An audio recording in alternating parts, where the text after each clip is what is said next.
السلام عليكم ورحمة الله وبركاته. دي حلقة جديدة من حلقات بودكاست أربي إزاي. هيكون معانا دكتورة سلسبيل ممدوح.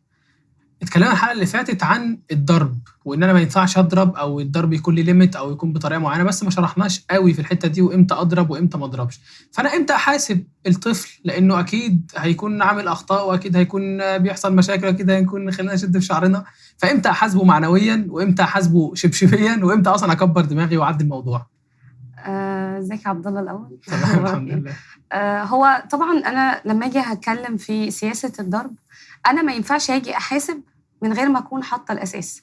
انا اعلمه الاول السلوك ده صح ولا غلط، وبناء عليه اضرب.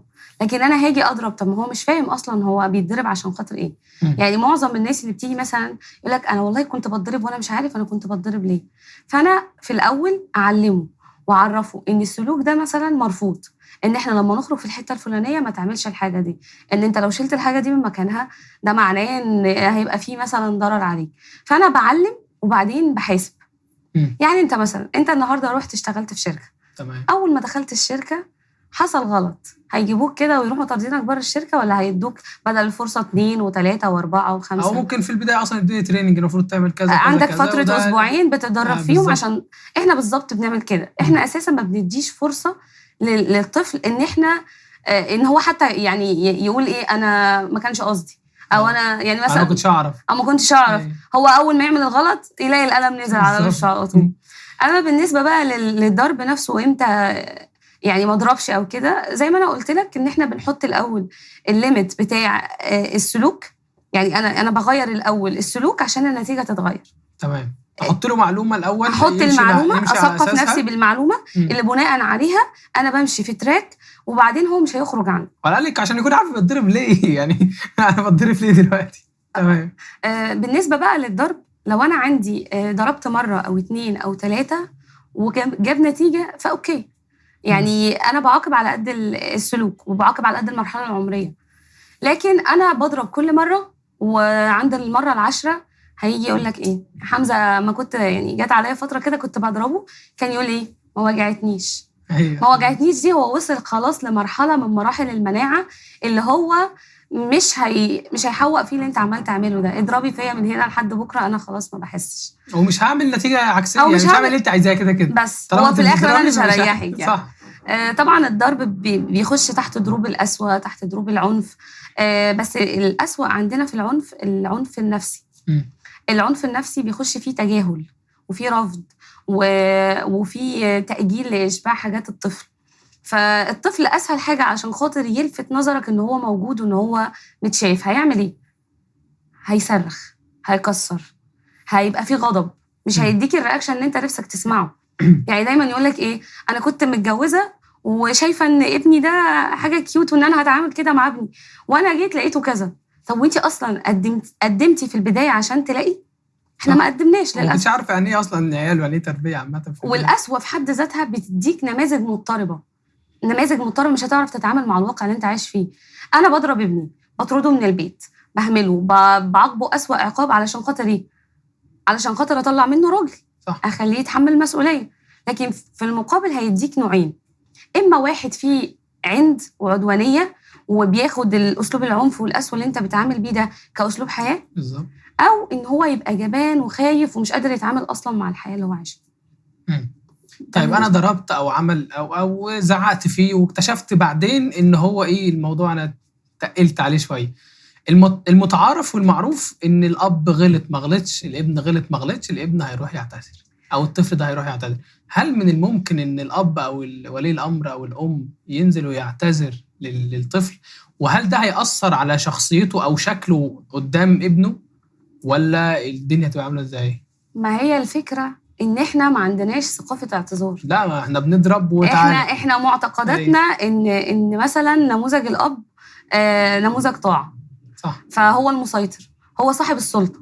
فانت ما تقدرش تقول له مثلا يا بابا انت غلطت انا زعلان منك. يعني في مثلا ناس يجوا الجلسات وهم كبار في السن يقول لك انا كان نفسي بس اقول له ان الحاجه دي مضايقاني، او ان انا اتكلم معاه مره بالراحه، ما كانش بيتعامل معايا بالراحه. فاحنا مفتقدين لثقافه الاعتذار، ما بنعترفش بالغلط. في اب بيكابر، في اب بيورث عنده ايه بقى هنا؟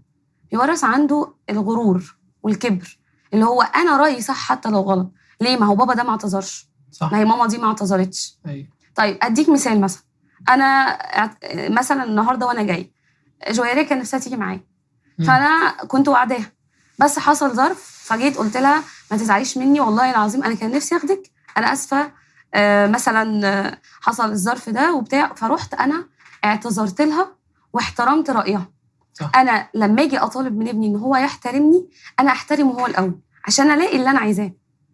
فثقافه الاعتذار هتنعكس على ابني وعلي انا الاول اكتر ما هتنعكس عليه. ليه؟ لان هو بعد كده خلاص هو ادى الانطباع ان ماما بتحترمني، فلما اجي اطلب منها اي حاجه هتعتذر لي، او هيحصل اي حاجه هتيجي تعتذر لي وانا هروح اعتذر لها. لكن انا بقى هو كده. ايوه بالظبط. اللي عندك اعمليه، اخبطي دماغك في الحيطه اللي تعجبك عشان انا بابا، عشان اللي هو عشان نفس المنطق بتاع انت تيجي تعتذر لي علشان انا متضايق ان انت زعلت ان انا ضربتك. فايه كده؟ طب انا اعمل ايه؟ بنسميه اعتذار من غير مبرر او اعتذار من غير تفسير. ما هو على فكره هيطلع بعد كده اصلا شخصيه اللي هو يعني هو في ايه؟ انا اصلا ما حدش اعتذر لي. ايوه، فانا اعتذر لك. انا هعتذر لك انت ليه؟ بس هو بقى بيحس ان هو منكسر شويه، ضعيف شويتين، فلازم يلبي نداء الطبيعه. ده منكسر دي ايه بقى؟ ده هو اصلا بيحس بالرفض احساس رهيب. ثقافه خاصه بقى كمان لو الام يعني جودت شويه في انها ترد عليها، واللي هي بقى ايه، يوم جميل، يوم ما جبتك احنا لقيناكي على باب الجامع، انا مكمله في الجوازه دي عشان خاطرك. اللي هي دايما احساس الحلقه دي جايه على وجع كتير يعني. بسربه للابن باحساس الرفض. طب هو ذنبه ايه؟ يعني هو ذنبه ايه ان هو دخل في اسره اصلا مضطربه؟ انت من الاول مش موافقه، هي ذنبها ايه؟ طيب تحاسب يعني. انا مش فاهمه، او ما عندهاش المعلومه الكافيه انها تعمل حاجه عكس كده. هتلاقي اصلا الابن في النص يعني عارفه ان الام متوغوش كده، اللي هو مش عارف ياخد قرار. اعمل ايه بقى؟ طب انا صالح بابا ولا صالح ماما؟ صح. طب ما انا عايزهم هما الاثنين مع بعض. يعني مره انا جربت ان انا اعمل لجوجي تجربه سلوكيه كده، فرحت قايله لها ايه، جوجي انا هسيب بابا وهسيبك في البيت وخلاص بقى، انا زهقت، انا مش قادره اكمل معاك. انا بص عايزه اقول لك اديتها تهديد بان العالم بتاعها اللي كله امان اتهد فوق دماغها. اعتماد كلي عليه، عياط بقى بص، ورياكشن غير متوقع بالمره. فاحنا لما بنعتذر بنديهم ثقه في نفسهم، بنديهم احترام على المدى البعيد، ومش لازم الحاجه اللي انت تزرعها دلوقتي تحصدها دلوقتي. انت بتحط البيز وبتحط الاساس اللي انت هتمشي عليه بعد كده. مش لازم بقى اخد النتيجه دلوقتي، يعني انا علمتها قيمه دلوقتي، لا هضرب عليها دلوقتي، لا. طب ما انت ممكن تبقى حطيتها بذره ليك، وبعد 20 سنه هتشوف ايه اللي انت حطيته ده. والابن نفسه بيبقى بيعمل بالبذره ديت او بالسلوك ده او بالقيمه اللي اتحطت له من 20 سنه، هو مش عارف، مش فاكر القيمه هي ايه، بس انا بعمل بيها عشان اتعلمتها، او بس خلي بالك المعلومه دي اتخزنت وبقت معايا. خلي بالك انت او احنا عموما بنبقى فاكرين ان احنا لما اول ما نكبر في السن ولادنا دول هيبقوا بارين بينا. أيه. كده تلقائي. طبعا. طب ما تيجي نرجع كده ال 30 20 سنه دول لورا ونشوف احنا اصلا اتعاملنا معاهم ازاي. لو كنا احنا هنعمل ايه؟ كل واحد بيجني على حسب ما زرع. أيه. وبعدين يعني بالنسبه للضرب بقى والكلام ده، انت دلوقتي استخدمتي قوتك صح وفردتي عضلاتك عليه وقمتي اديتي له قلمين 3 على وشه، هتتعكس الايه وتتقلب، وبعد ال 20 30 سنه هو هيبقى قوي وانت هتبقى ضعيفه. ايوه. فانت بقى عايز يبقى بر ليك، شوف انت عملت ايه الاول عشان تجني ايه في الاخر. طيب علشان يبقى في علاقه ما بيني وما بين طفلي، المفروض اتكلم معاه، المفروض افتح معاه مواضيع علشان يكون في علاقه ما بيني وما بينه، او يكون في طريقه حوار او اسلوب حوار. فده ممكن اتكلم معاه ازاي؟ او كمان ان هو ازاي اقدر اكسبه في صفي، او يخلي فيه مثلا اي حاجه او اي مشكله عنده فيلجأ لي او يرجع لي او اي حاجه. هو حته اكسبه ازاي دي، هو في بعض الاطفال بتبقى حسب طبيعه شخصيتها. في طفل ما بيحبش يتكلم، في طفل مثلا هم كلهم معظمهم بيبقوا سايلنت، لا لو مش بيلعبوا وبيتنططوا فالباقي بيبقى سايلنت. هو دلوقتي عشان خاطر التكنولوجيا، يعني الاول كان الدور مقتصر على الاب والام وكم واحد اللي حوالينا في العيله، صح. انما دلوقتي الباب مفتوح على الاخر من كل ناحيه يعني 24 سنة. فانا ان انا اكسبه، انا دلوقتي مثلا على طول ساكت ماسك التليفون بتاعه، فاما اخش اقول له مثلا ايه انت ما ذاكرتش ليه، هو طبيعي مش هيرد عليا. لكن لما اجي اقول له ايه تعالى يا حمزه، تعالى لما اقول لك النهارده حصل ايه، شفت النهارده حصل معايا ايه في الشغل، اديله مشكله من عندي انا اشاركه بيها، يعني ايه، بحيث ان انا ادي فرصه ان احنا نفتح مواضيع وحوار مع بعض.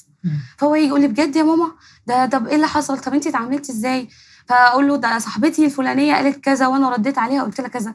فانا بدات ان انا ايه، اخد ودي. المره اللي بعدها هو النهارده مثلا مش عايز يسمعني، بس المره اللي بعدها هيسمعني، المره اللي بعدها هيكتسب ثقه، المره اللي بعدها هنبقى اصحاب. خلاص انا اوريدي اسست معاه صداقه، فبقينا نناقش مع بعض مواضيع بقيت اخد رايه فيها، فبقى هو حاسس ان هو ركن اساسي ومهم جدا في البيت، وان ماما هترجع لي في اي وقت، وان هي شايفه ان هي ما بتعرفش تاخد القرارات غير لما ترجع. بياخد ثقه. فانا اديته مساحه وحريه واختيارات هيمشي فيها وهيكتسب ثقه يقدر يتعامل بيها بعد كده. هم كمان المهم واللي احنا لازم نتكلم فيه المره دي، ان هم بقوا اذكياء كفايه ان هم يقدروا يتعاملوا ويقدروا يردوا على اسئلتنا حتى لو كانت مواضيع كبيره، انهم اوريدي عندهم تغذيه سواء بصريه او سمعيه سمعوها على حسب السوشيال ميديا والحاجات اللي هم بيتكلموا فيها. لدرجه كمان هم بيبقوا عارفين ردود فعلنا عن حاجات كتير. مثلا دلوقتي عايز اطلب من ماما طلب، فانا عارف انها ممكن يا هتقول اي يا هتقول اي، او رايح مثلا عايز اطلب من حاجه طلب تاني هتقول لا، يعني هتقول لا. فامتى بقى اقل سقف توقعاته ده اللي هو ايه، انا ما حدش يتوقعني كأب يعني او كأم؟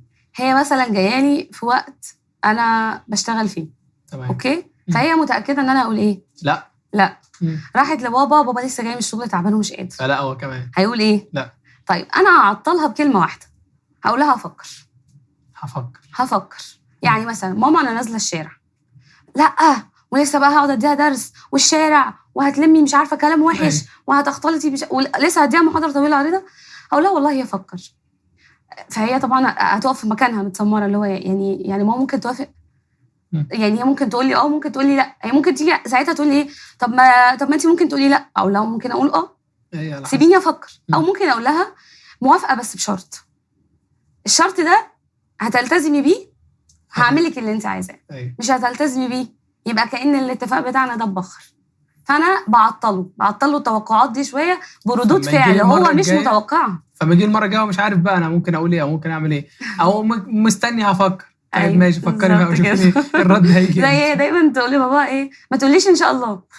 ليه؟ لان هي بالنسبه لها ان شاء الله دي يعني مش عارفه هي الاجابه ايه، هي عايزه تعرف الاجابه دلوقتي بس.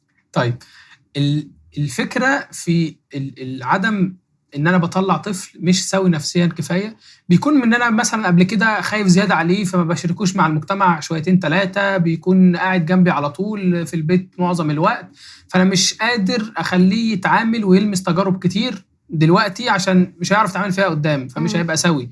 فازاي الخوف الزياده دوت اقلله، ولا هو كده صح، ولا المفروض ما اخافش، ولا يبقى ليه ليميت؟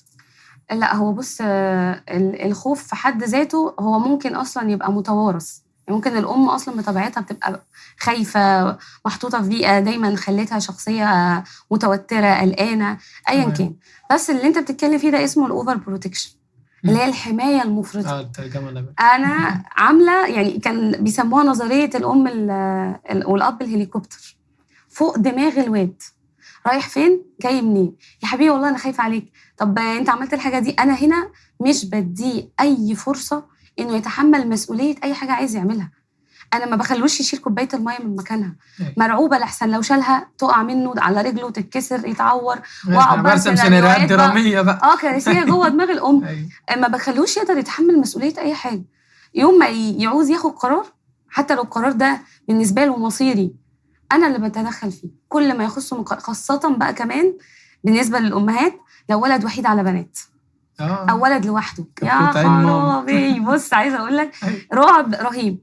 طب احل المشكله دي ازاي؟ انا يا ستي ما قلتلكيش ما تحميهوش او ما تخافيش عليه، خايفه عليه بس اديله حاجه مقيده، حمايه مقيده. يعني هو دلوقتي عايز ينزل، مثلا انا بخاف على حمزه برضو جدا، طب انت دلوقتي يا حمزه هتنزل وانا همشي معاك شويه اوصلك المره دي لحد السوبر ماركت، اشتري اللي انت نفسك فيه النهارده، المره الجايه هقف له فوق في البلكونه ما انا شايفاه، المره اللي بعدها هقول له روح. يبقى انا هنا جبتها له بشكل متدرج، ولا اديتها اوفر ولا فتحتها يعني ولا قفلتها على الاخر، يعني عملت تحجيم للموضوع بحيث ان انا اديته الحمايه المقيده، وان انا خليته في النهايه قدر يلتزم بالقواعد بتاعتي وحميته في ظل الحاجه اللي انا حطاها. بس الغريب في الموضوع ده كله بقى من ساعه ما بدانا اربي ازاي، هو المفروض ما نضربش، المفروض ما نتعاملش بشكل مش عارف ايه، المفروض ما نكشرش، المفروض ما نقساش، المفروض نعتذر، المفروض هو مين اللي بيربي؟ احنا ولا هم بيربونا على اسس هم بنوها وهم لسه ما اتولدوش وجايين بقى يهاجموا بيها المجتمع وبنظريه بقى اللي هو التربيه الحديثه مش عارف جت منين. هم اكيد هم الاطفال اللي مخترعين الحاجه دي. مين اللي بيربي، احنا ولا هم؟ هو الحقيقه احنا بنتربى بيه. صح. يعني لما ماما دايما كانت تقول لي ولادك هم اللي بيربوكي، انا كنت بضحك، لكن لما دخلت بقى في المجال عرفت ان الكلمه دي يعني صح بنسبه 100%. انا دلوقتي لما اجي من زي ما قلت لك من شويه اقول له احترم نفسك، انا احترمته. لما اجي اقول له ما تشتمش، يعني انا بشتمه. عارف انت في فيلم تيتا رهيبه لما كان بيقول للقاضي يا سعاده القاضي ده بتقول للكلاب باسمهم وبتقول انا يا حيوان. فانت اصلا من البدايه ما احترمتوش، بتصرخ فيه، بتنادي عليه بالزعيق. فهو المقابل بتاعه ايه؟ هيرد عليك يقول لك ايه؟ بنفس الطريقه. هيرد عليك بنفس الطريقه. فانا دلوقتي علشان اقدر اطلع منه نموذج يحترمني، انا بالنسبه له قدوه في كل حاجه. فلما اجي مثلا اقول له ما تدخنش وانا بدخن قدامه، فالقدوه بالنسبه له ايه؟ قلت، اهتزت. صح. اجي اقول له ما تتعصبش وانا بتعصب. فانا هنا في قاعده اساسيه بيقول لك ايه؟ ربي نفسك يتربى ابنائك. انا بربي نفسي الاول في كل حاجه، بتعامل بحكمه، بتعامل بحذر، بتعامل باخلاقي. هو بيشوف اخلاقي في التعاملات، بيشوف القيم بتاعتي. طب انا اصلا زي ما قلنا المره اللي فاتت جاي فاضي، ما عنديش حاجه احشي بيها الحياه اللي مليانه عيال ومسؤوليات ومش قادره اتعامل. اعمل ايه؟ هقرا، همارس، هتعامل. المهم ان انا لما اجي اتعامل مع ابني واربيه اهذبه وانا عندي المعلومه، هو قدامه النموذج اللي هياخد منه الكبيره والصغيره في التعاملات دي. فالمقوله هي فعلا سليمه، احنا بنتربى بيهم. واحنا فعلا طلعنا بنتربى بيهم. انا لسه ما دخلتش بس ان شاء الله هيربوني بس يجوا هم الاول. اظن كده الحلقه كفت الحته اللي احنا كنا عايزين نتكلم عليها النهارده، ودي كانت حلقه جديده من حلقات بودكاست اربي ازاي، وانا عبد الله طه وبس كده. سلام.